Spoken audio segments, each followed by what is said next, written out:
അപ്പം നമ്മുടെ സാന്ത്വനം 2ാം ഭാഗം പുത്തൻ പ്രൊമോല് നമ്മുടെ ശ്രീദേവി നൈസായിട്ട് ഗോമതി സ്റ്റോഴ്സിൽ കയറി പറ്റാനുള്ള ഒരു ഇടപാടിലാട്ടോ.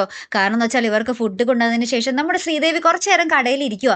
എന്നിട്ട് ആദ്യത്തെ കൈനീട്ടമൊക്കെ ഇങ്ങനെ ഭയങ്കരമായിട്ട് ഐശ്വര്യത്തോട് പ്രാർത്ഥിച്ചൊക്കെ മേടിക്കുകയും അത് ബാലച്ചന് കൊടുക്കുകയൊക്കെ ചെയ്യുന്നുണ്ട്. അപ്പം നമ്മുടെ ബാലച്ചന് ഭയങ്കര സന്തോഷമാവും കേട്ടോ. ഓ മോള് കൊള്ളാം, 4 മുട്ട വാങ്ങാൻ വന്ന ആളെ കൊണ്ട് 5 മുട്ട മോള് വാങ്ങിപ്പിച്ചില്ലേ എന്നൊക്കെ പറഞ്ഞ് ഭയങ്കര ഇതാട്ടോ.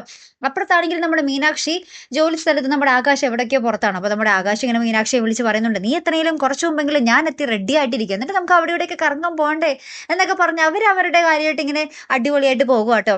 ഏറ്റവും ഒടുവിൽ നമ്മുടെ മിത്ര ട്യൂഷൻ എടുക്കുന്നുണ്ടല്ലോ.